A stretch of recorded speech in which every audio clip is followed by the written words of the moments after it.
دواړه دې باطل شي والا بدل الطلاق والقذف ځکه چې دواړو کې قول شرط دی ووایونه وكذلك العتق ذلك عتق کدی کې مکه اسباب فرق دي سیوا زه خو وایم چې طلاق کې اشاره نه سي کیږي یار نه قذف سي کیږي بالکل ډول باندې اشاره ډول کې نه سي کیږي او که طلاق کې د اشاره قائل امکانا شابه ان تلفظ شي عادت دفع ذلك عتق انت جدا شي دي ما انت قياس الطلاقين باندې مکو وكذلك الاسم يولان ودي كنا اسم يولان ولعن كي اسم هم من كل يعني شيء تيجوا الاختلاف بك وقال الشعبي وقتال اذا قال انت طالق فاشار باسم الدمير من الرشاد اخو من انت طالق وسروا به فإذا عدد قالوا وقال ابراهيم ان اخرسوا اذا كتب الطلاق بيده لازمه ذكر الاشكال وقال عن اخرس والاسم ان قال برسمه جاز مواوي اسم خير جائز دي او خرس نه وګوره قدر کې او طلاق کې د دوه جائز دي مواوي الا جائز وي چې څه شي شابه دي چې تلفظ لساني کې خبره اخرس هم د تلفظ لساني کې بدا سے پاتې کې مور په کویږي او دا سره وایي کې زما په خبره سره دا خبره دی په امام ابو حنیفه باندې رد کړي دا خبره دوستانه شوه ما فرق دي لعان وایا او دا طلاق فمیس کی زمکه اسمان فرق دي ذوق مخکلار شوا وبه قال حدثنا قتيبة قال حدثنا ليس بن يحيى سعيد الانصاري انه سمع انس بن مالك رضي الله عنه يقول قال رسول الله صلى الله عليه وسلم الا اخبركم بخير دون الانصار قالوا يا رسول الله صلى الله عليه وسلم قالوا بل النجار ثم الذين يلونهم بل عبد الاشعري ثم الذين يلونهم بل حارس بن خزرج ثم الذين يلونهم بل وسائد ثم قال لي فاخذ اصابع مبارک یې کوم دا چې ورته په پټولو کې خیر اشاره وکړه خدای ته وګوره نو درې اشاره خدا په دیانات کې دا په امور د محاورې دا د عرفي امور دي کې په اشاره چا ویلې چې معنا نو په دې ته د قیاس کې د حدود قیاس کې ځکه تاسو سره خبرې کوم لازم ولا کوم کړه کله تشبیه درته کله داسې کوم کله داسې کوم دا کې کې او عائدات جگلا دغه تودريږي لوډ سپیکر تودريږي توبه واسه ثم بسطهن كرامي بيده ثم قال وفي كل دور او بدل جدت پیغمبر مبارک سګړلې ابد دیا دغه بس کړلې اشاره کې ټولو کې خیر او تلفظ مرغلګل نو که تلفظ سره په لحاظ کې وکی او تلفظ سره په طلاق وجود بیا مو کافي ګرځي خبره دې استدلال دې ټیک نه لري ګمان کوم چې امام ابو حنیفه باندې رد نه لري کېږي چې د بعض سبب د دې هم قائل کېږي چې تلفظ کې د پتاین عادت کې کافي نه کېږي چې بعض څوک دور پر دې شمولانا وبه قال حدثنا علي بن عبد الله قال حدثنا سفيان قال ابو حازم سمعت من سالم بن سعد بن سعد صاحب رسول الله صلى الله عليه وسلم يقول قال رسول الله صلى الله عليه وسلم بعد انا وسعد هذه من هذه وكافي دا تقرير واحد نصيحه دې او کافي خبر او بل تلفظ لساني مسره کړي نو ته دې نو دا معلومه چې په حد کې اشاره وکړه او په لعان کې اشاره وکړه هغه مال حدود دي د خدای بنده نو حدود په معمولي شو ما ختميږي دور پسې اشاره وهاتين وقرن بين السبابه والوسطى وبه قال حدثنا ادم قال حدثنا شعبة قال حدثنا جبلة بن صهيب سمعت ابن عمر رضي الله عنهما يقول قال النبي صلى الله عليه وسلم وهكذا وهكذا وهكذا يعني 30 ثم قال وهكذا وهكذا وهكذا يعني 29 تقول مرة 30 اشاره وکړه بالکل بدي امور بالاشاره كافيه شابه ومرة 29 وبه قال حدثنا محمد بن المثنى قال حدثنا يحيى بن سعيد بن اسماعيل عن قيس عن ابي مسعود رضي الله عنه قال واشار النبي صلى الله عليه وسلم بيده نحو اليمن الايمان ها هنا مرتين الا وان القيس وغلد القلوب في البلدان نحيث يبلغ قرن الشيطان ربيعه ومضرا وبه قال حدثنا ابو زرع هذا اشاره وهذا دليل وي دا هم كل منو دغه صحابه الانتهاء قال اخبرنا عبد العزيز بن ابي حازم عن ابي حسن رضي الله عنه قال قال رسول الله صلى الله عليه وسلم انا وكافر اليتيم في الجنه هكذا وشار بالسبابه والوسطى وفرج بينهما شيئا باب اذا عرض من في الولد وبه قال حدثنا بس والدوي اذا بچيخو سب سپانو چې ما ته دې نه کړی یا تاسو کار دې دا بچيخو مې تک ټول له سپینې نو خیر دې دې باندې حاضر حضرت نه ملایي دا کوله کې شوهرات دي شي دور بس مولانا وبه قال حدثنا يحيى بن قزال قال حدثنا مالك عن ابن شهاب عن سعيد بن المسيب هذا كان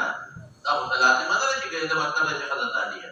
أول الدور سجى بشو ذكر بس إيش أن رجلا أتى النبي صلى الله عليه وسلم فقال يا رسول الله صلى الله عليه وسلم ولدي غلام أسود فقال هل لك من قال ما ألوانها قال حمر قال هل فيها من أورق قال نعم قال ذلك قال لعل نزعه قال فلعل إنك هذا نزعه باب إحلاف المناعم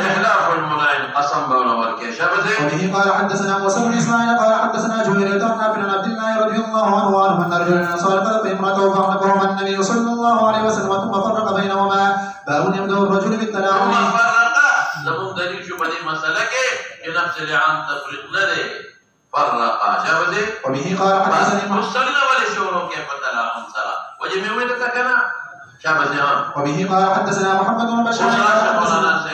ما بينهم كذا بنيت باندريان سشيده شهادات مؤكدات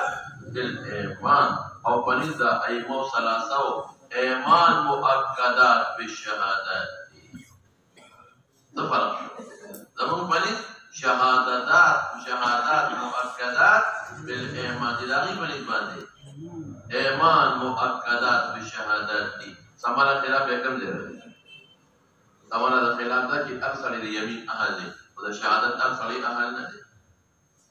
نو پما بین ده مسلمان او ده کتابیه که سړی مسلمان ده او ده کتابیه ده لعان نشي ولی دکه مسلمان خو شهادت کولی شي ده خده خلاف خو ده خده کافر ده ده مسلمان خلاف شهادت نشي کولی خده کافر ده مسلمان خلاف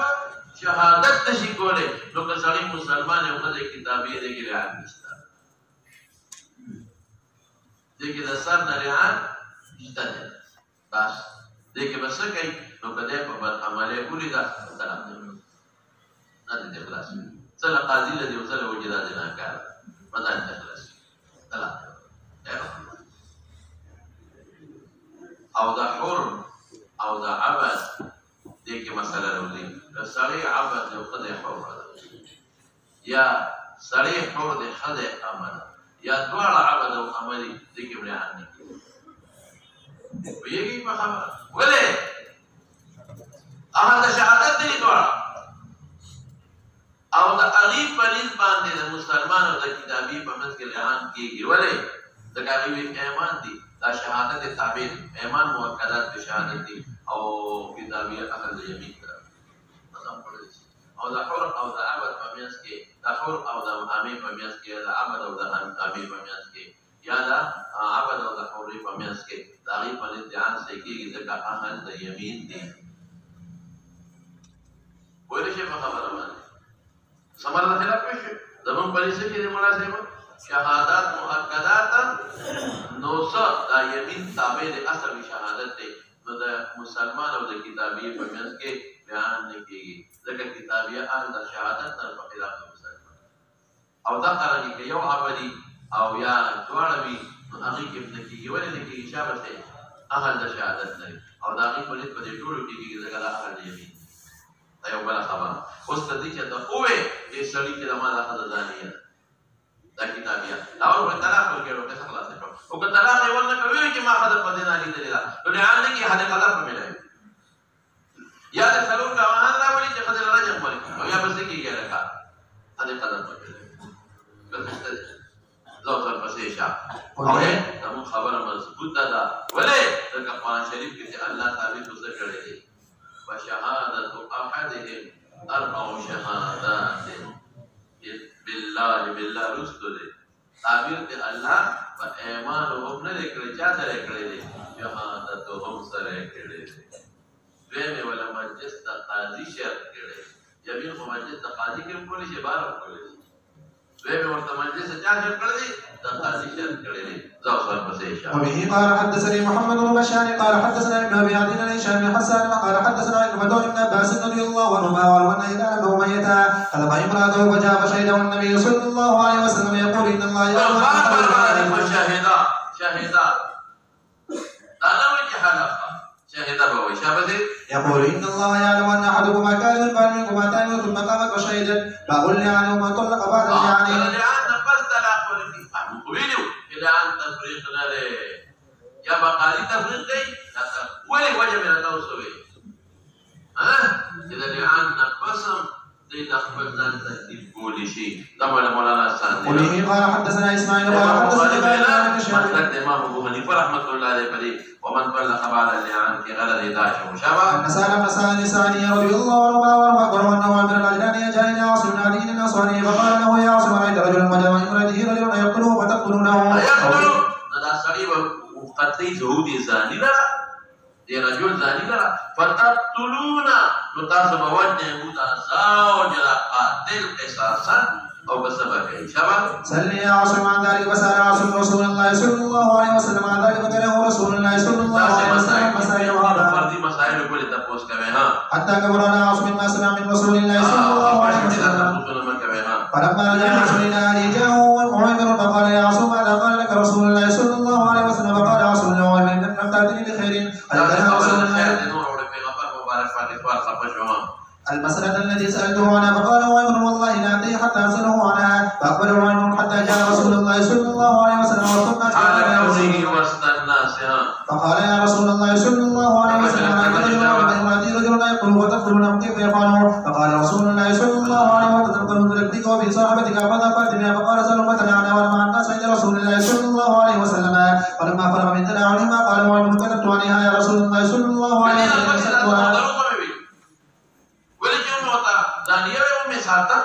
يقبضه إليه فطلقها ثلاثا قبل أن يأمره رسول الله قال فقال سنة المطالعين سنة طريقة المطالعين ذلك تفريق فرادي يا فطلاق يا فتبين ذلك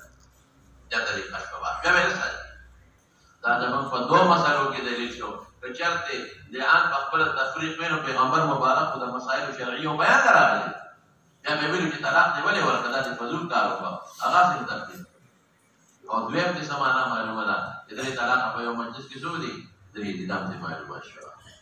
لو سر پسې شه باب التلاعن في المسجد او جمعات کې حد شي قائمون لعن كل شيء دا مدفع خصومت تا انا مولانا تقول قال حدثنا قال قلنا بردا قال قلنا ابن جرير قال قلنا ابن شهر وعن السنة فيها حديث سالم بن سعد في بني ساعدة أن رجلا من الأنصار جاء إلى رسول الله صلى الله عليه وسلم فقال يا رسول الله صلى الله عليه وسلم رأيت رجلا وجد من امرأته رجلا يقتله كيف يفعل فأنزل الله في شأنه ما ذكر في القرآن من أمر التلاعن فقال النبي صلى الله عليه وسلم لقد قضى الله فيك وفي امرأتك قال فتلاعنا في المسجد وأنا شاهد فلما فرغ قال كتبت عليها يا رسول الله صلى الله عليه وسلم إن أمسكتها فطلقها ثلاثا قبل أن يأمره رسول الله صلى الله عليه وسلم حين فرغ من التلاعن فباركها عن النبي صلى الله عليه وسلم فقال ذاك تفريق بين كل متلاعنين قال ابن جريج قال ابن شهاب فكانت السنة بعده ما يفرق بين كل متلاعن وكانت عاملة وكان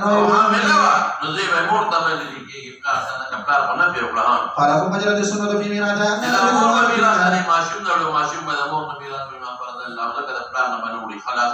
قال ابن جريج عن ابن شهاب نسال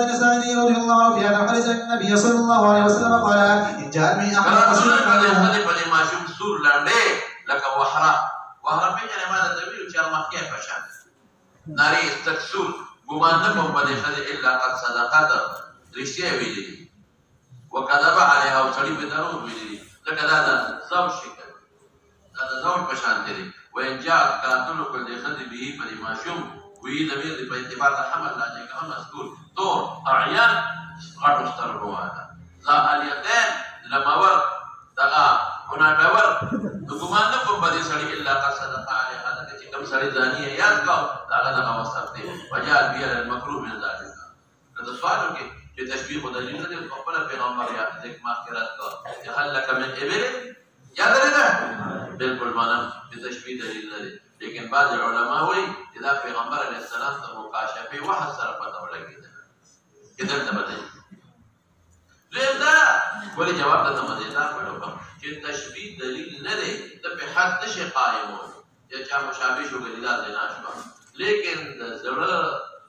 هغه اطمینان په پیدا کی نو پیغمبر خدای له نه وي چې کله هغه په شان پیدا ځاني په شان بیا هغه ځاني نو دا ځاني دې ته ورته جواب کوما سړي نه دلته جواب کړی سړي نه دلته جواب کړه ځاني نو دلیل نه دی د شریعت کې راجم په قائم کې او حد په قائم کې او د زړه تسلی او اطمینان ورسره حاصلېږي خلاص په خبره اوس مولانا صاحب یو خبره وره په دې لحاظ کې لحاظ وشو او هغه چې کوم سړی دی اباچا صاحب बाजा से बस सके बाजा से को पीजे नहीं का जैसे जना करेगा अब सके तो बागा वाले नहीं गवाह जरूर गवाह पे तो बता बाजा अगर बाजा दे लो मेरे ऊपर वे घर पर अब अपना बाजा दे कबार शावला قاضي ولا ابو عمر गवाह ضروري نخد خاف पर में करवाना हो जाने जो ये बाकी बात ना والبسي شاء بيدا من قبض كده باب قول النبي صلى الله عليه وسلم والما تجاوي يوزي كي بلا بلا يا خدای دې خیر کې دا بوله ولا پتا کې ولا والبسي شاء لو كنت راجما بغير بينة وبه قال حدثنا سعيد بن قال حدثني الليثان حدثنا ابن الرحمن القاسم بن محمد عن ابن عباس رضي الله عنه किताब ना तनावना पारा और तनाव तिलावत नहीं की और सबक हुई तो बस ये जान أنه ذكر التناول أن النبي صلى الله عليه وسلم قال عصر عليه في ذلك قوله يعني بدي كسخت خبره وكلا سخت خبره سوبرلا يروي قره داخله عاصم يروي كشرته ما خد خپل خل سره سره غیر کا زبزما گواهان ودوره به پنه قوه تاسو قولي وکړو نو ثم صرفا نبي الله دا عاصم دور پسې شمولانا فأتاه رجل من قومه يشكوني أنه قد وجد عن امرأته رجلا فقال عاصم ابتليت بهذا إلا لقولي فذهب به إلى النبي صلى الله عليه وسلم عاصم خو پکې مبتلا نه دی او امیر مبتلا دی عاصم خو د پیغمبر مبارک ته تاسو کړل مکه دې نه عاصم مبتلا نه دی څنګه وای چې د مبتلا نه شو مګر د قول د وجه چې ما به کما خپل سره غیر کړو په ټول په پنه وو دا او امیر د زومو او امیر سوالکا زومو نلوري غلقه ځکه وایي چې مبتلا نشم پدې بهذا الا للقوي شابه مولانا فذهب به الى النبي صلى الله عليه وسلم فاخبره بالذي وجد عليه امراته وكان ذلك الرجل مصطفى قليل اللحم صوت الشعر وكان الذي يدعى عليه انه وجده عند علي حضرت ادم خدلا اخونو پندور ادم سرلانگيو كثير اللحم ما شاء الله سودا فقال النبي صلى الله عليه وسلم اللهم به فجعل اللهم بين كما وقت يوم دلیل چې پیغمبر ته مکاشفه وشوه دعا کړې ده چې موږ الله خبر واضحه کړه فجاء شيئا من رجل الذي ذكر قولا انه وجده قد فنعى النبي صلى الله عليه وسلم بينهما فقال رجل ابن عباس في المجلس التي قال النبي صلى الله عليه وسلم چې پیغمبر مبارک ویلو چې مارا جمع ورکو یو کس بغیر د بایل رجم تو هذه ځکه چې سړی ماشوم د ځاني مشابه شو وینا هغه بل خدمتو زرو په اسلام اسوها اسلام کې وزیناکاری کوله هوغوا په خلق په الزام لګاو چې دا خطر نه هوغوا په نو تو پیغمبر مبارک داغي په حق کې ویلو چې به بینو به سزا ورکړي نو نو ادا نو بلا ها قال ابو صالح وعبد الله بن يوسف قدنا باب صداق الملاعنة مولانا خبر بدون اخلاص کې تکلیف وبه قال حدثني عمرو بن سلمة قال اخبرنا اسماعيل بن ايوب سعيد بن جبير قال قال ابن عمر رضي الله عنهما ورجل قدم امراته فقال فرق النبي صلى الله عليه وسلم بين اخوي بين اجلانه وقال الله يعلم ان احدكما كان ينبغي منكم طعم البابا وقال الله يعلم ان احدكما كان ينبغي منكم طعم البابا وفرق بينهما قال ايوب فقال لي عمرو دينار ان في هذا الحديث شيء وهكذا حدثه قال فقال الرجل بعد قال قيل وزيادة الثقة حجت ما ویلو ان كنت صادقا قال لا مال لك فت صادق يخدر زنا کړي د پرشتیا دی ویلي دي فقط دخلت دخول ذکر دي دخول دې کومه وړي بهتر ته اشترا وان كنت كاذبا او قد تروجنه فهو ابعد طلب تمام هو ذي طلب تراجع ابعد دي هم دي خدو شرم هم دي مال وقت ودي یو راپورټ باندې خبره ده او زاعي زهري او یو قول د مالک دی اړه دې مکوې مخالف دی وې کله خدای سره جما کړی وي چې خدای سره څه کړی جما کړی وي نو مهال باندې او غیر مقبول بهاوی نو بیا نشي وړي غیر مقبول بهاوی بیا نشي وړي ځکه چې د یو قول نه کړي او الزام یې په لګو چې ما سره تړلی دي نو بیا نشي وړي د دې مفهوم مخالف او زمون ائمه ثلاثه امام ابو حنیفه شافعي احمد او د مالک راجح قولم دا غاړي چې وړي با او فرق دومره دی دا په مست تناق ورکړي یا قاضي تفریق وکړي نو تاریخ کې موږ سره نصوص مطلقه شته د قران نص موږ سره چې کوم مقبول بهوي نو پورا مهار دی او غیر مقبول بهوي نو څه دی نصف مهار نو مفهوم مخالف د نص د قران مقابله کې موږ څنګه واخلي مفهوم مخالف د نص قرآن مقابله کې نقل دا خو صرف پیغمبر مبارک وکړ دا خبرو کې دخول دې کړی دي پیدا لري چې هغه تر مهر وړي دا مطلب نه دی چې دخول دې کړي مهر نشته یلکه کویږي په خبره دخول دې کړی دي چې پیدا لري واغې مهر وړي د صرف د دې پیدا ذکر کړه دې ته یو پیدا د پاره د دې لپاره ذکر کو نور مفهوم مخالف په مقابله د نص قرآن کې هم دلیل نه ګرځاو دور پسې اشاره فبقول الامام المتلعن ان احدكما كان البهر منكما تائبون وبه قال حدثنا علي بن عبد الله قال حدثنا سفيان قال ابو مسلمة سمع سعيد بن جبير قال سمعت ابن عمر رضي الله عنهما عن المتلعن قال النبي صلى الله عليه وسلم المتلعن حسابكم على الله احدكما كاذب لا سبيل لك عليها قال فلي قال لا بارك ان كنت صدقت عليها وهو بما استحلت من قبلها وان كنت كذبت عليها فذاك بعد لك سفيان حفظته من عمر وقال يا وسلمة سعيد بن جبير قال قلت لابن عمر رجلا عن امرأته قال باصبعين وفرق السبابة والموسى وفرق النبي صلى الله عليه وسلم بين اخوي من الاله وقال الله يعلم ان احدكما كان ثلاث مرات قال سنة من ايوب كما اخبرتك باب التفريق بين المتلاعنين وبه قال حدثنا ابراهيم بن المنذر قال حدثنا انس بن اياد عن عبيد الله عن ابن عمر رضي الله عنهما ابن عمر رضي الله عنهما اخبره ان رسول الله صلى الله عليه وسلم فرق بين رجل وامراته قال فانا واحدهما وبه قال حدثنا مسدد قال حدثنا عن عبيد الله قال اخبرنا ابن عمر رضي الله عنهما عن النبي صلى الله عليه وسلم بين رجل وامراته من النصارى سړی د حد قذف نه بچو خدای د رجم نه بچو یاد لري دا د سوال کوي د لعان مثلا پرچا کې دوکړو کې چې اكتب معنا اللعان لغتان وشرعان واكتب ما وجه المناسبه بينهما بين اللغوي والشرعي او بیا د تداول دخول کې چې ما فائدة اللعان نو ته مو دا په جواب کې ولیکي ها شابه چې فائدې څه ده سړی د حد قذف نه خلاص او خدا درجه نه خلاص شو ورپسې اشاره باب الحكمة بالمناعنة وبه قال حدثنا يحيى بن بكير قال حدثنا مالك قال حدثني نافع عن عمر رضي الله عنهما ان النبي صلى الله عليه وسلم دعا بين رجل وامراته فانتقى من ولده ففرق بينهما والحق الولد بالمرأة باب قول الامام اللهم بين وبه قال حدثنا اسماعيل وبه قال حدثنا اسماعيل قال حدثنا سليمان بن بلال عن ابي سعيد قال اخبرنا عبد الرحمن بن قاسم بن قاسم بن محمد بن عباس رضي الله عنهما قال ذكر المتلاعنين عند رسول الله صلى الله عليه وسلم فقال عاصم عليه بذلك قول ثم صرفا فاتاه رجل من قوم فذكر له انه وجد مع امراته رجل فقال عاصم تريد بهذا الامر الا لقولي فذهب به الى رسول الله صلى الله عليه وسلم فخبره بالذي وجد عليه امراته وكان ذلك الرجل مصفرا قليل اللحم سبط شعره وكان الذي وجد عند اهل ادم خضرا كثير اللحم فقال رسول الله صلى الله عليه وسلم اللهم بين وارزقت شبيها بالرجل الذي ذكر زوجها انه وجد عنده فدعا رسول الله صلى الله عليه وسلم بينهما فقال رجل ابن عباس في المجلس التي قال رسول الله صلى الله عليه وسلم لا رجمت احدا بغير بينه لرجمت هذه فقال ابن عباس رضي الله عنه امرأته امرأة كانت تظهر السوء في الاسلام باب اذا طلقها ثلاثة وتزوجت بعد ذلك زوجا غيره فلم يمسها وبه قال حدثنا عمرو بن علي قال حدثنا يحيى قال حدثنا هشام قال حدثنا ابي عن عائشة رضي الله عنها عن النبي صلى الله عليه وسلم وبه قال حدثنا عثمان بن ابي شيبة قال حدثنا ابو عن هشام بن عروة عن ابي عن عائشة رضي الله عنها ان رفاعة القرظي تزوج امرأة قالت النبي صلى الله عليه وسلم ذكر انه لا ياتيها وانه ليس معه الا بالتوجبة فقال لا حتى تدرج عسيلته ويدرك عسيلتك باب قوله واللائي